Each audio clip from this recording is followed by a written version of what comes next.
గంగే యమునే చైవ గోదావరి సరస్వతి నర్మదే సింధు కావేరి జలేస్మిన్ సన్నిధిం నిత్యము కూడా మనము సంకల్పం చెప్పుకుంటాము. నర్మదా నది మనం చూస్తున్నాం మధ్యప్రదేశ్. ఈ నర్మదా నది ప్రత్యేకత ఏమిటి అంటే అన్ని నదులు కూడా తూర్పు వైపున ప్రవహిస్తాయి. ఒక 3 నదులు మాత్రము పశ్చిమం వైపున ప్రవహించి సముద్రంలో కలుస్తాయి. ఒకటి నర్మదా, ఒకటి తపతి, మహి. 3 నదులు కూడా చాలా ఈ విశేషమైనటువంటి ఈ ఓంకారం అమలేశ్వరం 12 జ్యోతిర్లింగాలు, అసలు 64 జ్యోతిర్లింగాలు, కానీ మనకు 12 జ్యోతిర్లింగాలుగా ప్రాధాన్యం ఉన్నటువంటి ఈ ఓంకారం అమలేశ్వరం. ఈ ఓంకారంలో నర్మదా నదీ తీరాన ఇక్కడ చూస్తున్నాం ప్రత్యేకంగా ఎంతోమంది మహనీయులు మహాత్ములు వచ్చి ఎలా నర్మదాది కార్యక్రమాన్ని చూస్తున్నారు. ఇక్కడ మా అన్నయ్య దర్శనం అన్నయ్య కూడా ఉన్నారు. ఒక 2 మాటలు. నర్మదా నది పరమ పవిత్రమైనటువంటి పుణ్య నదుల్లో జ్యోతిర్లింగ క్షేత్రం ఓంకారేశ్వర దేవాలయం, మాంధాత పర్వతం. ఇదంతా కూడా మాంధాత పర్వత శ్రేణి. ఆదిశంకరులు తన 12వ ప్రాయంలో కాలడిలో జన్మించి దేశాటన చేస్తూ మొట్టమొదట ఇక్కడే గురూపదేశం పొందినటువంటి పుణ్యస్థలం ఈ మాంధాత పర్వతం. ఈ మాంధాత పర్వతం యొక్క చరిత్ర, దాని యొక్క విశేషాలు అష్టాదశ పురాణాల్లోనూ కనిపిస్తాయి. ఇంకా అనేకమైనటువంటి క్షేత్ర మహాత్మ్యంలో కూడా మాంధాత పర్వతం పైన అనేక మంది ఋషులు మహాత్ములు తపస్సు చేసుకున్నటువంటి మహిమాన్విత ప్రదేశము ఈ మాంధాత పర్వతం అని ఉంటుంది. ఈ మాంధాత పర్వతం పైనే ఏ వయసులోనైతే ఆదిశంకరులు తమ వారి యొక్క గురువుల వద్ద ఉపదేశం పొందారో ఆ స్వామీజీ ఆ గురువుల యొక్క ఉపదేశం పొందిన వయస్సులోనే అదే వయస్సులో ఇక్కడ విగ్రహాన్ని మొన్ననే ఈ రాష్ట్ర ముఖ్యమంత్రి 108 అడుగుల దివ్యమైనటువంటి భవ్యమైన విగ్రహాన్ని ఇక్కడే స్థాపించారు. ఆ ఆదిశంకరాచార్యులు ఇక్కడికి వచ్చినప్పుడు తన గురువు వద్ద ఉపదేశం తీసుకుంటూ ఇక్కడ అనేకమైనటువంటి తపస్సు చేస్తున్న సందర్భంలో ఒకేసారి వరదలు వచ్చాయట. ఈ నదికి విపరీతమైనటువంటి ప్రవాహంతో నదులు వచ్చి తీవ్ర బీభత్సం ఉంటున్న తరుణంలో అక్కడ ఆ నదిని శాంతించమని చెప్పి ఆదిశంకరులు ఒక నర్మదాష్టకం అనేటువంటి ఒక అష్టకాన్ని చదివి ఆ నదిని శాంతింపజేయడం కోసం తన కమండలంలో నర్మదా నదిని స్తంభింపజేసేటువంటి సందర్భం మనకు శంకర విజయంలో కనిపిస్తుంది. అందుకోసం ఒక్కసారి ఈ పవిత్ర స్థలంలో నర్మదాష్టకాన్ని చదువుదాం. సబిందు సింధు సుస్థలతరంగ భంగరంజితం దిశస్సు పాపజాత జాతకాదివారి సంయుతం కృతాంతదూత కాలభూత భీతిహారి వర్మదే స్వదీయ పాద పంకజం నమామి దేవి నర్మదే.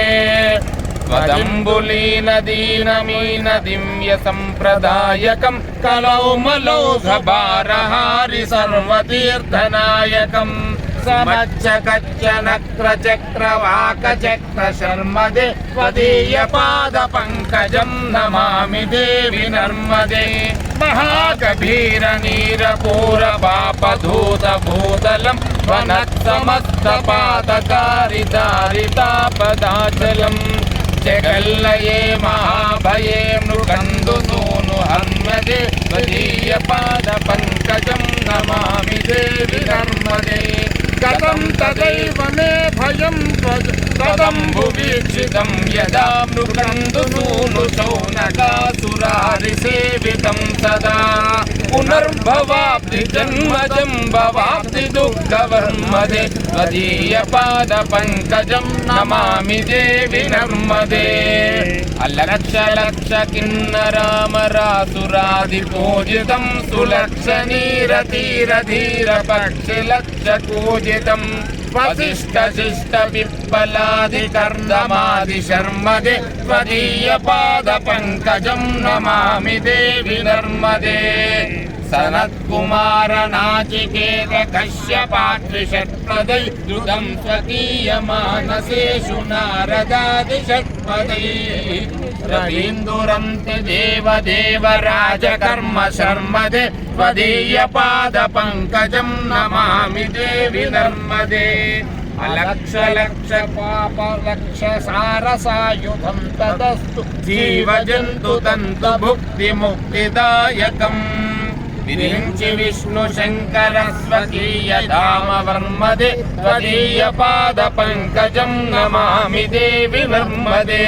अहो द्रुतं स्वनं श्रुतं महेशिकेश जातटे किरातसूत बाडभेषु पंडिते शटे नटे दुरंत पापतापहारि सर्वजन्तु शर्मदे त्वदीय पाद पंकजं नमामि देवि नर्मदे इदं तु नर्मदाष्टकं त्रिकालमेव ये सदा पठन्ति ते निरन्तरं न यान्ति दुर्गतिं कदा सुलभ्य देह दुर्लभं महेश धाम गौरवं पुनर्भवा नरा न वै विलोकयाति रौरवम् శ్రీమద్శంకరాచార్య విరచితం శ్రీ నర్మదాష్టకం సంపూర్ణం. ఈ అష్టకాన్ని చదవడం వల్ల ఆ నర్మదా నది సంతర్శించి శాంతించి ఒకేసారి ఆ వచ్చేటువంటి భక్తులకు ఎవరకు ఈ యొక్క ప్రకృతి విపత్తు లేకుండా చేసిందట. అదేవిధంగా మొన్న ఇక్కడ ఆదిశంకర భగవత్పాదుల విగ్రహావిష్కరణ జరుగుతున్న సమయంలో కూడా 3 రోజుల పాటు చాలా గొప్ప పెద్ద ప్రవాహం ఇక్కడి నుంచి వెళ్తూ కార్యక్రమం ఆగిపోతుందా అని అనుకుంటున్నప్పుడు మళ్ళీ శృంగేరి జగద్గురువులు భారతీతీర్థ స్వామి వారు జగద్గురువులు విధుశేఖర భారతీ స్వామి వారి యొక్క ఆదేశానుసారం అక్కడి పండితులు ఇక్కడందరూ కూడా ఈ నర్మదాష్టకాన్ని నిరంతరాయంగా పఠించడం వల్ల ఒక్క రోజులోనే ప్రవాహమంతా కూడా స్తంభించిపోయి యథావిధిగా ఇక్కడ ఆదిశంకర భగవత్పాదుల విగ్రహావిష్కరణ అద్భుతంగా జరిగిందట. ఇది ఈ మధ్య జరిగింది. అప్పుడు ఆదిశంకరాచార్యులు ఇక్కడికి గురూపదేశం కోసం వచ్చి గురు శుశ్రూషలు చేస్తున్న సందర్భంలో ఆనాటి ఇది అంటే నర్మదాష్టమికం యొక్క వైశిష్ట్యం అంత గొప్పది. ఒక్కసారైన నర్మదా నదీ తీరంలో పవిత్రమైనటువంటి స్నానమాచరించి ఆ ఓంకారేశ్వరుని స్మరించుకొని ఆదిశంకర భగవత్పాద కృత ఈ నర్మదాష్టకాన్ని పఠించాలన్నా మేము పఠించి ధన్యులమయ్యాం. ఇప్పుడు ఆదిశంకర భగవత్పాదుల విగ్రహాన్ని దర్శించుకొని ఓంకారేశ్వరుని కూడా దర్శించుకొని పోతాం. మీరు పునీతుల కొన్ని చూస్తున్న వాళ్ళందరూ ఓం నమో నర్మదే. మనకు అమర నిర్జర దేవాహ త్రిదశ విబుధాసురా అని అంటే అమర అంటే మరణం లేనటువంటి వారు. అలాంటి అమర్ఖండ్ అక్కడ ఎంతో మంది మహనీయులు మహాత్ములు ఇప్పటికీ కూడా కొన్ని వేల సంవత్సరాలు జీవిస్తూ ఉన్నారు అంటారు ఆ గుహలలో. అక్కడ పుట్టినటువంటిది నర్మదా నది. అక్కడి నుండి ఇలా ఈ విధానంగా నర్మదా నది మధ్యప్రదేశ్ అదేవిధంగా గుజరాత్ ఈ ప్రాంతం ఇలా ప్రవహిస్తున్నారు. ఇలా ఓంకారేశ్వర జ్యోతిలింగం ఉన్నటువంటి ఆ నర్మదా నదిని చూడడము అదేవిధంగా మా దర్శనం అన్నయ్య మా చంద్రశేఖర్ అన్నయ్య ఇప్పటి వరకు ఇక్కడ సంకల్పాన్ని చెప్పి ఇక్కడ చాలా విశేషంగా అందరికీ కూడా వచ్చినటువంటి విప్రోత్తములకి వేదమూర్తులకి వాళ్ళందరికీ కూడా సంకల్పం చెప్పి నర్మదా స్నానం చేయించారు. ఇక్కడ భక్తులందరినీ చూస్తున్నాం. స్వామివారి యొక్క దర్శనానికి మనం వెళ్తున్నాం. జై శ్రీరామ్. నర్మదా మాతాకి త్వరలో నర్మదా పుష్కరాలు జరగబోతున్నాయి. మే 1వ తేదీ నుంచి ముందుగానే మేము నర్మదను ప్రార్థించాం. అమ్మ పుష్కరాల సందర్భంగా మమ్మల్ని రప్పించుకో, నర్మదాకు పుష్కర స్నానం చేయించే భాగ్యం కలిగించు అని కూడా నమస్కారం చేస్తున్నాం. అందరం మళ్ళీ పుష్కరాల్లో నర్మదా పవిత్ర నదిలో స్నానమాచరించడానికి వద్దాం. ఓం నమో నర్మదే.